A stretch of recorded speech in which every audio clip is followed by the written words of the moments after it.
And City have seemed to be a selling club this summer almost. What do you anticipate City doing or wanting to do or trying to do before the start of the season? A selling club because clubs do need to sell to balance the financial fair play situation, and it's remiss of me not to have said that the focus for Arsenal is not so much buying now, but it is departures. So heavy investment in Declan Rice, Jurrien Timber, and Kai Havertz, David Raya possibly too. So they need to get players out. It can't just be spend, spend, spend. And so, Thomas Partey was heavily linked at the start of the window, but he seems happy and settled, and Arsenal would want a big fee for him. And increasingly, you feel he might actually be an important part of that midfield with Declan Rice.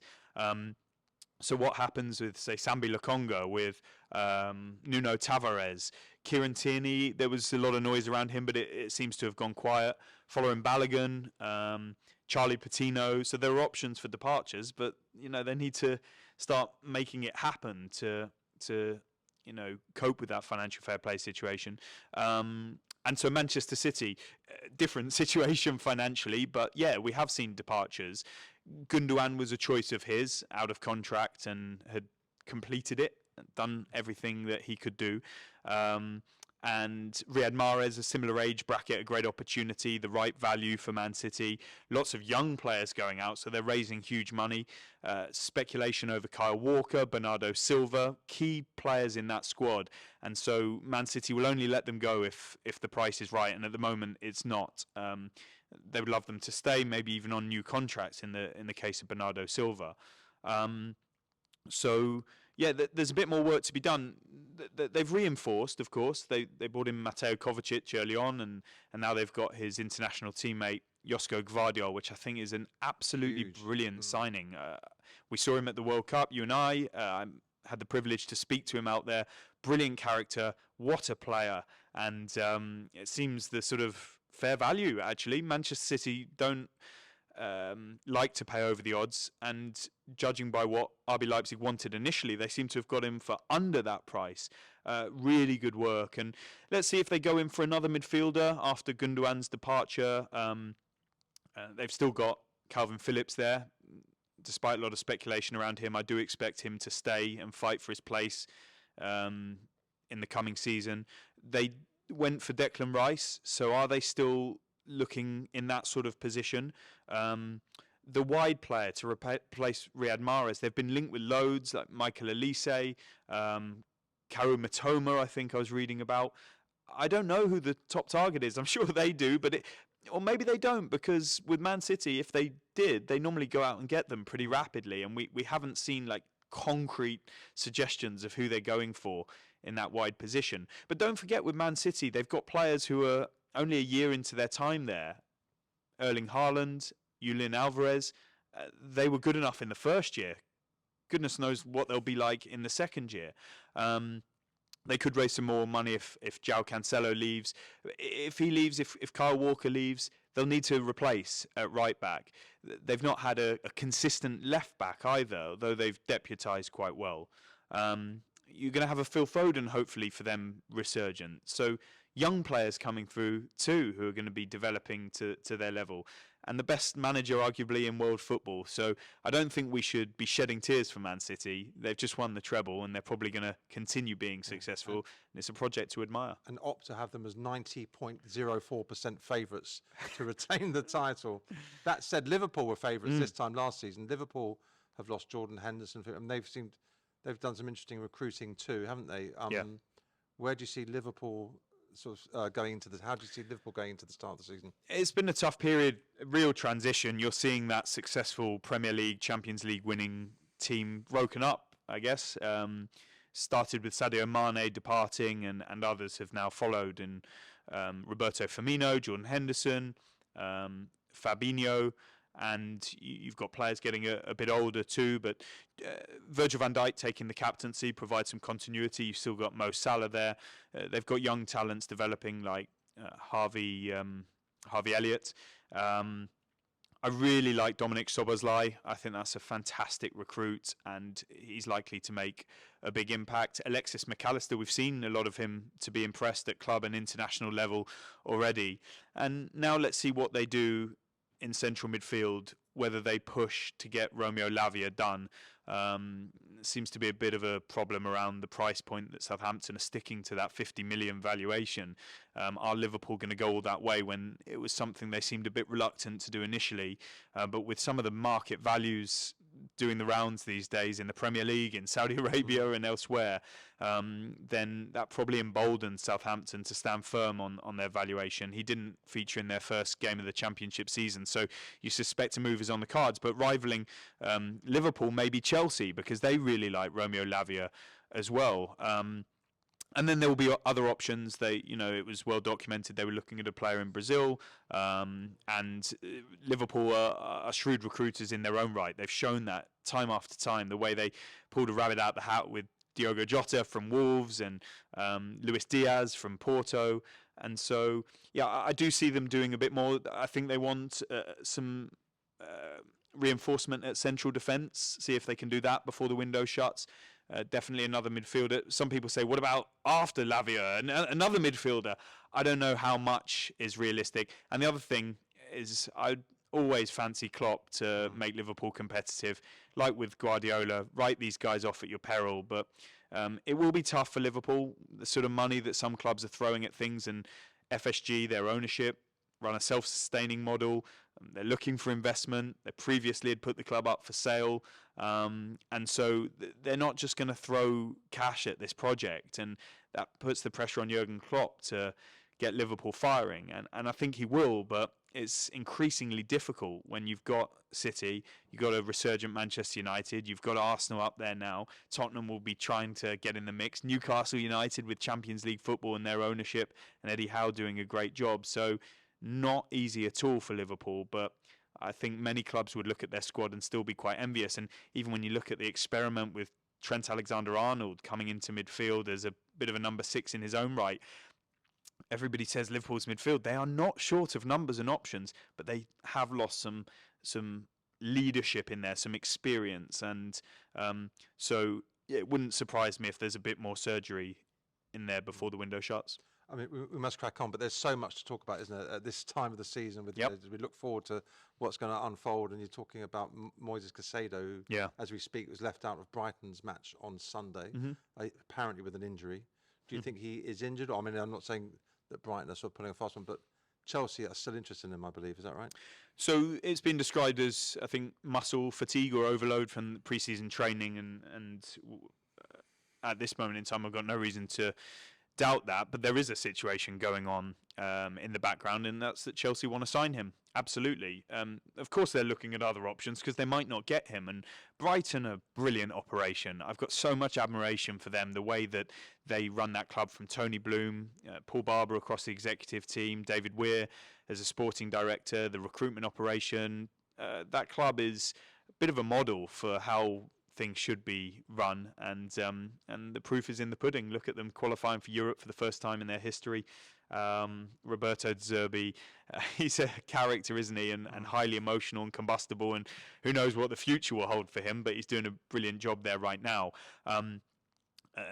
They won't be afraid to lose Moises Caicedo if their valuation is met, because Brighton have shown that whoever leaves gets replaced, and they seem to do even better. And Caicedo was such a good signing, one of many.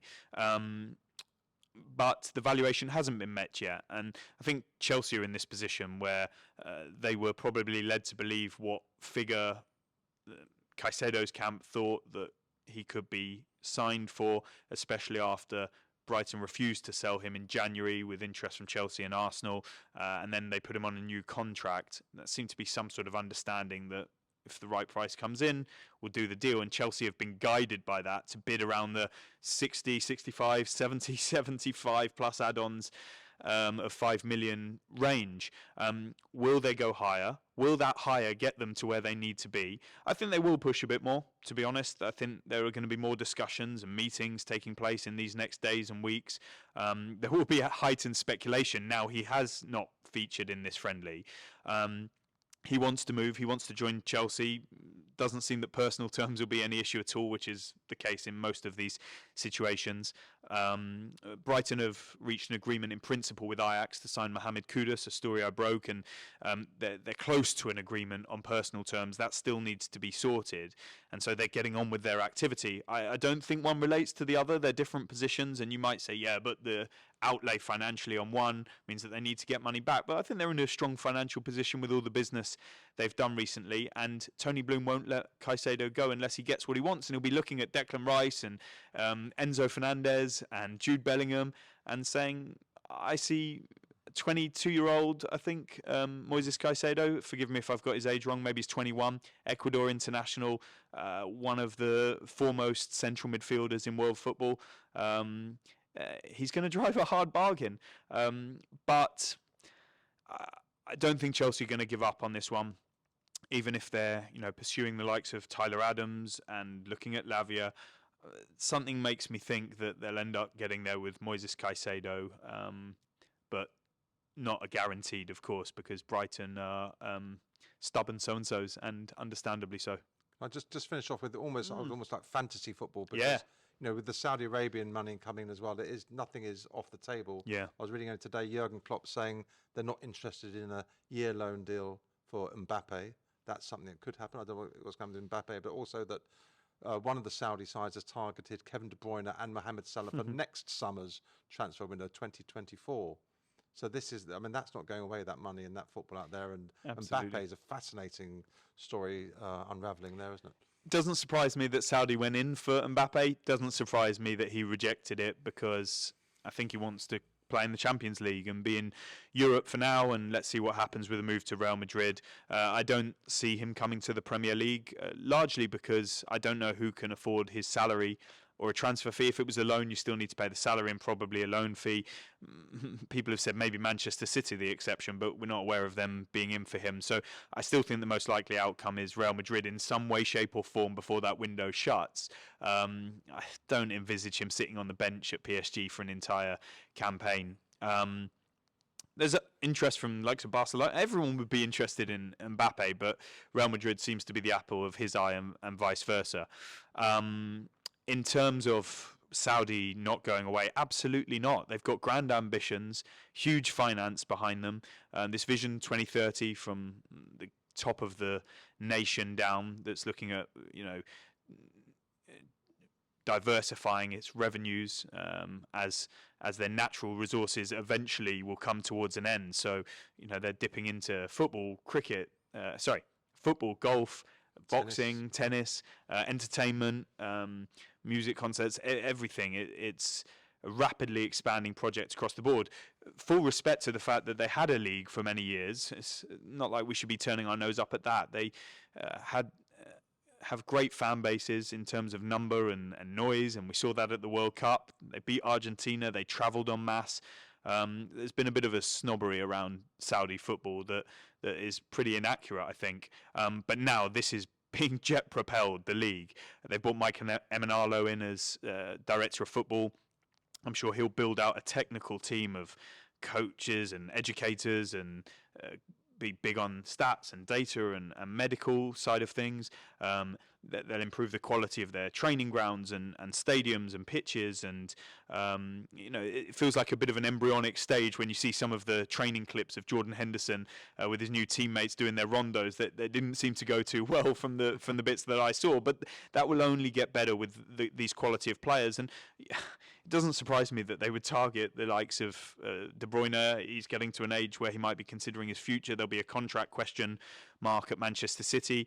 Mohamed Salah, well, they've been the Saudi Pro League has been targeting a lot of Muslim players, and so it's a surprise that there maybe haven't been more links to Salah so far. That would be something that would need to be considered by all parties if it became a question. Another question is what's going to go on with the dates of the transfer window. I think Jurgen Klopp pointed to that. Is there going to be a request made by the European leagues to FIFA to close it earlier? It's not going to happen in this window, but in future years, because you can see this scenario where the European window shut and then Saudi goes into overdrive to tempt players away, and it could cause real disruption for squads. And that word is key: disruption. They are the great disruptors of world football right now. It's a fascinating story. There are concerns on LGBTQI plus issues and their stance on homosexuality and women's rights and human rights, and the Jamal Khashoggi situation that was so well documented. But in terms of the league itself and the football there, it seems like they see themselves as being here to stay in a way that China wasn't, trying to rival the MLS, better time zone, and